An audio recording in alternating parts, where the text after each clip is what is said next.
আসসালামু আলাইকুম আপারা ভাইয়ারা, কেমন আছেন? আলহামদুলিল্লাহ আমি ভালো আছি।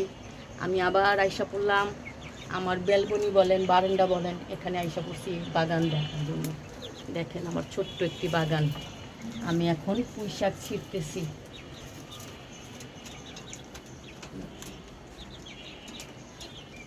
টাটকা গাছের পুঁই শাকের পাতা। এখন আমি এটা ভাজি করব। দেখেন নিজের গাছের জিনিস, একটা আনন্দই আলাদা। আপনারা সকলে ভালোই আছেন আলহামদুলিল্লাহ, আমিও ভালো আছি আপনাদের দোয়ায়।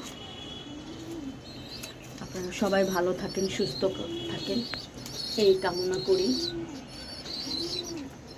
এটা হলো আমার গাছের শাক, আমি আজকে ভাজি করব এই শাকগুলো দিয়ে, তাই আপনাদের সাথে শেয়ার করতেছি।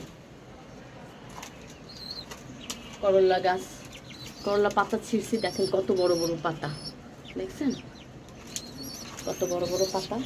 করলা কাটছি কিন্তু সেটা আপনাদের সাথে শেয়ার করা হয় নাই, সেই ভিডিওটা আমি তুলি নাই। করলা দিয়ে আমি নামাইছি।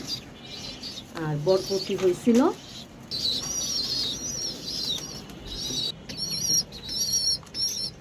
আসসালামু আলাইকুম, সকলে ভালো থাকেন, সুস্থ থাকেন, আল্লাহ হাফেজ।